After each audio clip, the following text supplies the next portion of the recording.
Hello crafty friends, today I'm going to make a small art journal just using offcuts of paper and paper scraps. I have a lot of paper scraps. I think this is a good way to use them up. I'm going to use this snack box as the base for the cover. I always like using boxes like this or cereal boxes for my covers for my junk journals. I like that the side of the box is always like a predefined spine. And once you cover it up with cardstock, I'll show you how, then it becomes a little bit firmer. It's not totally hard cover, but it's not soft like the cardboard of the cereal box. It does firm up a bit, and I think they make great covers. I'm just trimming it down to a smaller size and cutting off the tops and bottoms. I don't have a decided size. I'm just going to cut it down until I feel it's the size I want. This is not going to be a very formal art journal. It's going to be very scrappy. It's going to be sort of for testing new techniques. So I want it small, and you'll see that in the end, even the papers that I put in are not all going to be one size. They're going to be different shapes and sizes, and it's going to look really rustic and ready to use.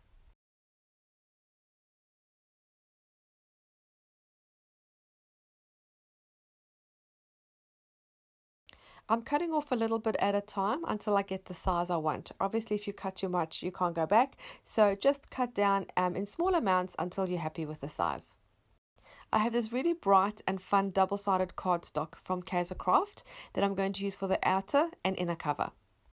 I'm going to cut the cardstock down to size. I'm going to leave roughly 3 centimeters all the way around the cover cardboard. I'm now applying craft glue all over the cover. I'm going to use a paintbrush to spread it so there is a thin layer over the entire cover.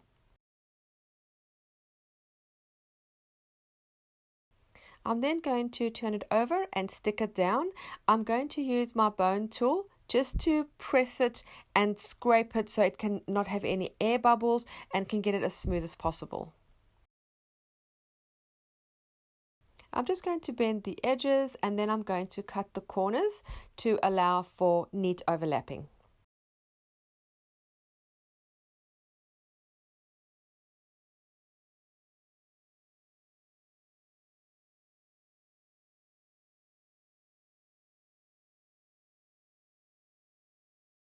Apply the craft glue under each flap and then use the paintbrush to smooth it out, and then press down each side, making sure to push out any air bubbles.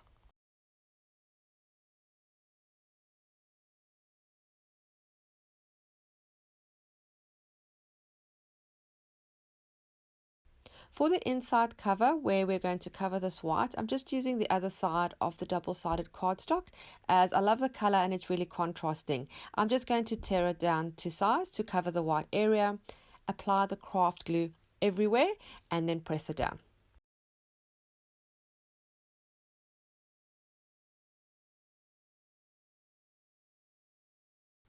Now, craft glue is water-based, so it will cause the cover to buckle a bit. And what I do to fix that is I press this, while it's still flat like this, I put it between a really big book, and then I put a whole lot of books on top of that, so it presses it down, and I leave it overnight to dry. And in the morning it will be totally flat. Here is my cover all nice and dry. I'm now just going to gently bend the area where the side of the box was, which will create my spine. Don't do it too rough and force it because your paper then can tear. I just use my bone tool just to help with scoring it, and then give it just a gentle bend, and there you have your cover. Now I'm going to create the signatures. For this book I'm going to make 2, and I'm just going to use a whole lot of craft paper and cardstock that I have. I'm not cutting it down to a specific size. They're all going to be different shapes and sizes, and some will actually stick out of the journal a bit, and that's what I want. So I just start off with the first sheet as a template just for a rough idea of what size I want, and then I just use my ruler and tear it. You could use a cutter if you want, but I'm quite happy for it to have a rough edge.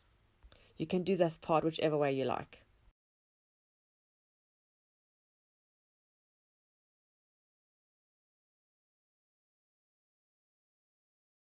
Now, the reason I'm using cardstock that has got designs on, and I'm not just using plain white paper, is I do like to collage and create background texture in my art journaling. So I think this is going to be quite exciting to see what actually develops when I create the art journal page, because I'll already have a base that's got a design.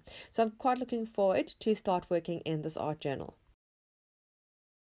I would really love if you subscribed to my channel. If you're enjoying this video, please give me a thumbs up. And also don't forget to hit the little notification bell.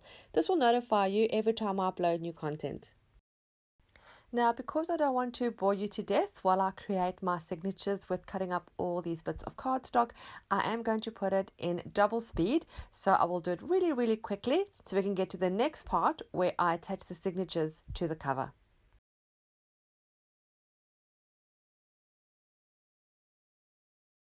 And you'll notice I'm using all sorts of paper. I have this white page from a notebook that I've torn out, and I've left the little circle bits, which are the part that are torn from the binder. I've left that on, and this one has got little stars that are punched out.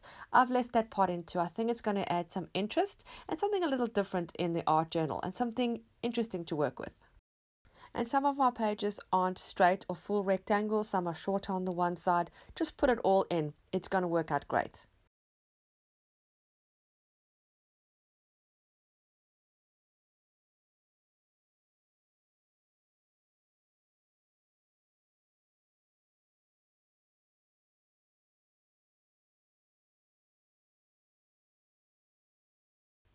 Now that my signatures are ready, we're going to add them to the cover. I just use a regular pamphlet stitch for all the journals that I make, and I'm going to show you now how I attach them. First, I'm going to measure where my little holes are going to be. I normally just have to make 3, so I just measure the full length and then divide that into 3, always having one in the middle and then one roughly about 2 centimeters away from the edge. Now, usually I'm not super strict with measuring and I try to eyeball a lot of times. With this kind of thing, though, I try to be a little bit more accurate because there's nothing more irritating, I think, than having signatures that are sewn in lopsided. So I take a little bit of extra time to measure this out and try and space them evenly, and you would need obviously 3 piercings for each signature. And then I just use an old telephone book as my base and use my piercing tool and just make the little holes. And then just erase any markings. To keep my signatures secure while I'm doing the stitching, I'm going to use some fold back clips just to hold the pages in place. I just use one on each side on opposite sides. I then measure down the middle the same measurements that I used on my cover, so obviously the holes will match up, and then I pierce them all the way through.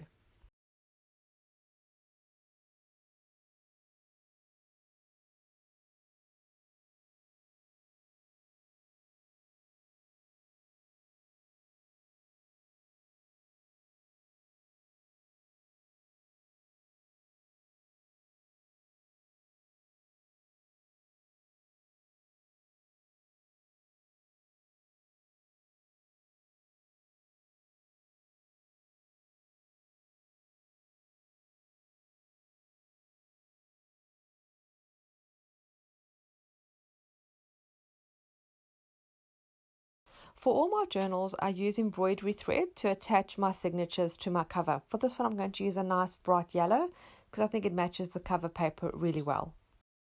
You start from the middle and pass the needle from the inside of the journal to the outside, and then you go from the outside of the journal to the inside in one of the bottom holes, go all the way across to the top and pass it from inside to out, and then back through the middle into the inside of the journal, and this will create the pamphlet stitch. And then I just pull it really, really tight and turn it over and snap the little threads so they have a snapping noise. Then you know it's tight enough. If they don't have a snapping noise, then you just need to pull it slightly tighter, but do be careful, it is only paper and you could tear all the way through it.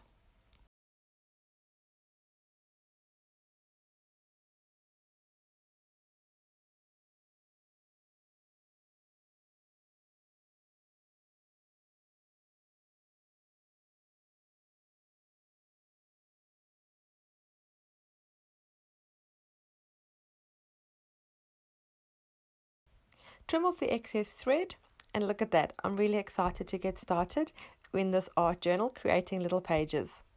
To keep this journal closed, because I do think it's going to get rather chunky, I'm going to use a piece of thin elastic just to tie around it to keep everything together. I do suspect this will get a crocodile mouth only because I like to use a lot of texture in my work, but that's okay. The elastic will keep it secure. And does it really matter if it has a crocodile mouth? I don't think so. I really hope you enjoyed this video and were inspired to create your own art journal. Do come back to my channel to see me fill this up. Thank you again for watching. Don't forget to subscribe, and I'll see you again soon. Bye.